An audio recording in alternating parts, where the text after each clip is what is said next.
ఉన్నది. నువ్వు బ్రతకాలని ఇలా నిలవాలని ఆ చెట్టు ఎదుగుతున్నది. నీడనివ్వాలని తోడుండాలని కలిగిదున్నదన్న ఏసు వెలుగు లేదు. ఏడు రంగులున్నవి లేవు. చూడాలని పరవశించాలని ఉన్నవి.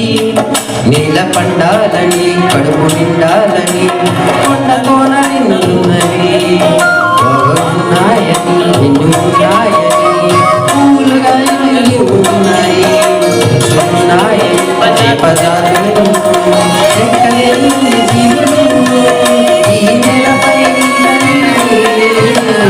అలా కడలిను అలా ఎగసి పడుతూ అదుగుతూ తీరాన్ని చారిలా అలా జరుగుతుందిలా చీలిపోయినా పసిడి వెనులా తెలుసు నానికైనా ఇవింత ఏమిటిలా.